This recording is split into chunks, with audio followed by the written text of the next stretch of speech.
안녕하세요. 커피앤크라임 채널에 오신 것을 환영합니다. 이야기에 앞서서 사건에 등장한 등장인물들의 사진이 궁금하시다면 네이버 블로그에 커피앤크라임을 검색하셔서 제 블로그를 확인해보세요. 여러분들은 유튜브를 얼마나 자주 사용하시나요? 수많은 유튜버들 사이에서는 스테판 맥컬라라는 남성이 존재했는데요. 그는 주로 피규어나 빈티지 콜렉션 장난감들을 리뷰하던 사람이었어요.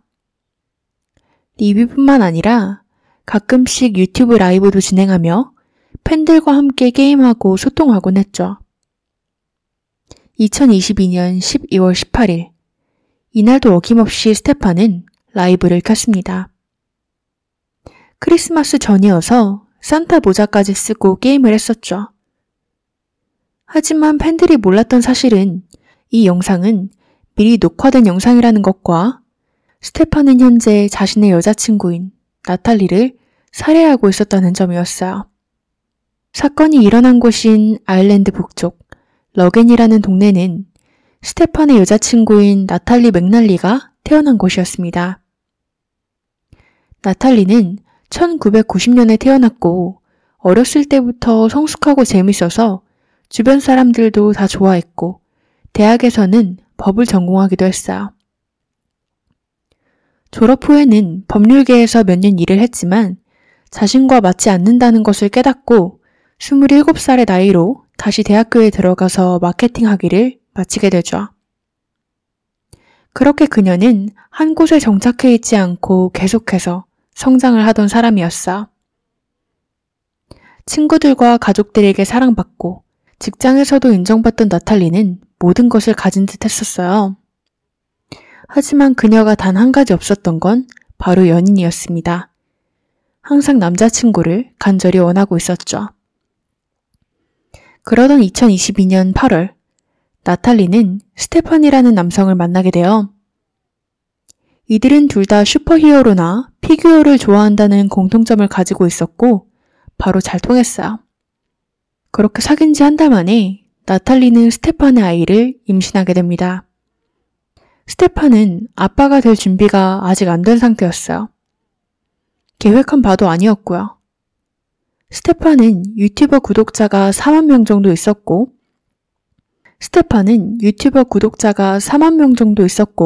부업으로는 성우로도 활동을 했었지만 그의 풀타임 잡은 전신보조원이었다고 해요. 재정적으로도 안정되지 않았고 임신 소식에 달가워하지도 않았던 스테판은 그래도 벌어진 일이니까 책임을 지기로 했고 자신의 방송에서 자신이 그동안 모아왔던 비싼 수많은 피규어들을 판다고 광고도 하고 이런 부수입으로 나탈리를 도와주는 듯 했어요. 4달이 흘러 12월이 되었습니다. 이때 나탈리는 임신 15주 차였어요. 사실 나탈리의 가족들은 스포츠 광팬이었는데요. 여러분들이 기억하실지 모르겠지만 2022년 12월 18일에는 월드컵이 진행 중이었어요. 그래서 나탈리의 가족들은 다 같이 모여서 축구를 보고 있었죠. 가족들은 이날 나탈리를 보고 같이 축구를 즐겼고 평소랑 다른 점은 전혀 인지하지 못했어요. 그저 평소와 같은 나탈리 같았고 스포츠를 같이 즐기며 행복하게 보냈죠. 그렇게 경기가 끝나고 피곤해진 나탈리는 실버우드에 위치한 자신의 집으로 돌아갔습니다. 이곳에서 나탈리는 자신의 강아지와 2마리의 고양이랑 같이 살고 있었어요. 다음 날은 월요일이었기 때문에 나탈리는 출근을 해야 됐죠. 하지만 다음 월요일, 나탈리는 직장에 나타나지 않았습니다. 직장 동료들은 계속해서 나탈리한테 전화를 해봤지만 연결이 되지 않았어요. 그래서 나탈리의 비상 연락망에 있는 나탈리의 부모님한테까지 연락을 해보게 되죠. 하지만 부모님 또한 연락이 닿지 않았어요. 그렇게 그날 밤 10시가 돼서야 스테판은 자신이 나탈리의 집에 가서 확인을 해보겠다고 했고 그녀의 집으로 간 스테판은 칼에 찔려 죽어있는 나탈리의 시신을 발견하게 되고 경찰에 신고를 하게 됩니다. 그리고 그녀의 시신을 바로 부검해본 결과 나탈리는 칼에 찔려 사망했다는 결과와 수많은 방어원이 발견되었고 나탈리의 목에는 졸린 자국도 발견되었어요. 머리에는 둔기로 맞은 흉터도 발견되었고요. 그리고 또 안타까웠던 점은 경찰이 이들의 집에 도착했을 때 나탈리가 키우던 강아지는 겁에 질린 듯 밖으로 마구 뛰쳐나갔고 나가자마자 차에 치였다고요.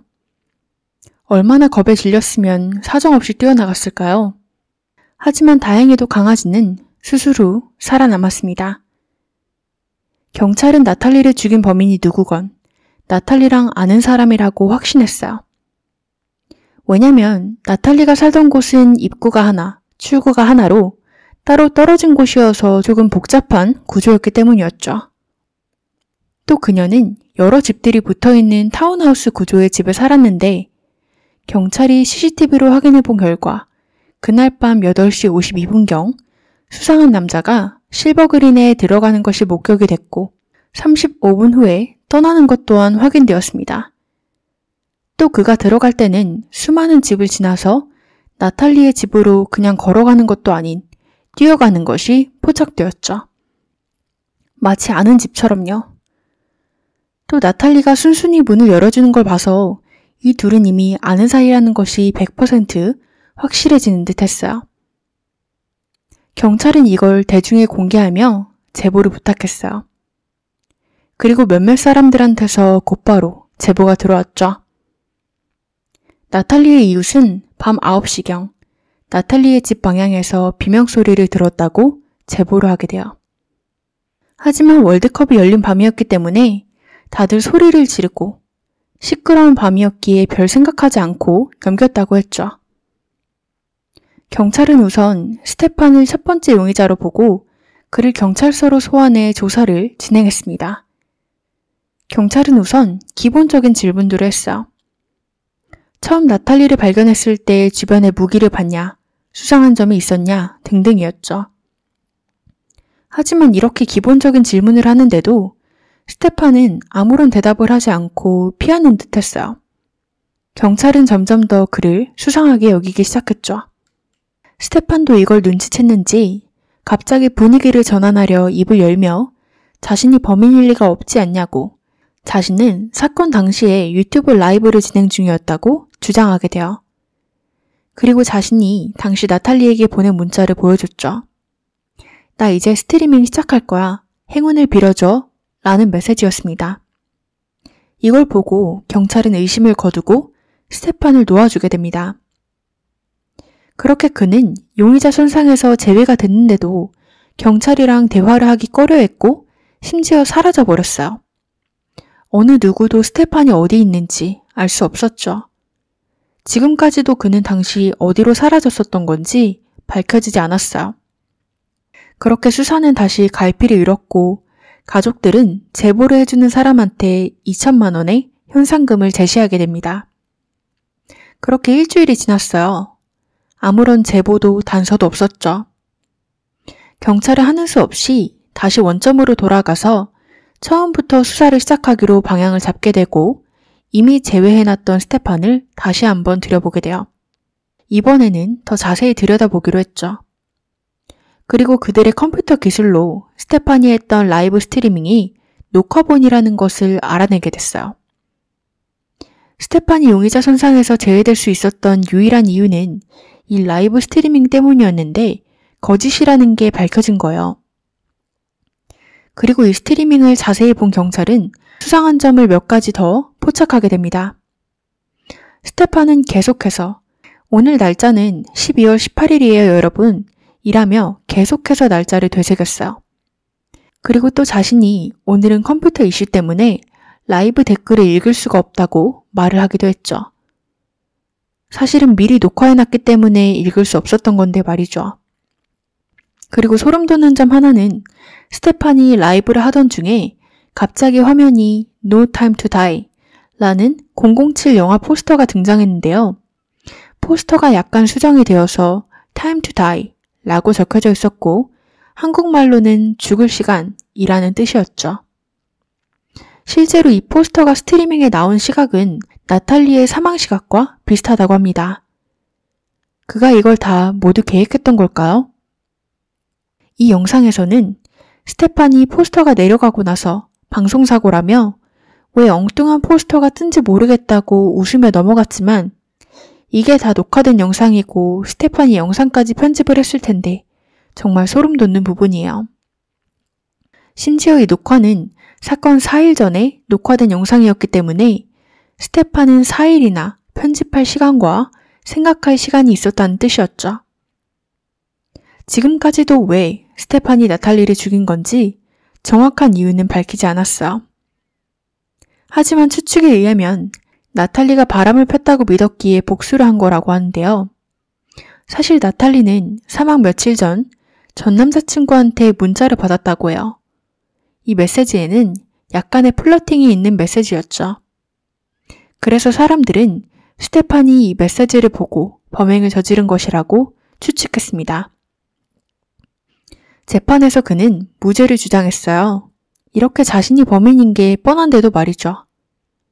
그리고 스테판은 자기가 라이브를 미리 녹화해둔 이유가 사건 당일 나탈리가 가족들이랑 월드컵을 보고 신나게 놀 걸 알았기 때문에 자신은 자기만의 시간을 가지고 싶어서 미리 영상을 녹화해두고 라이브인 척 진행을 한 것이고 사건이 일어나는 동안 자신은 집에서 혼자 술을 마시고 있었고 그날 밤 술을 너무 많이 마셔서 필름이 끊겼다고 했어요.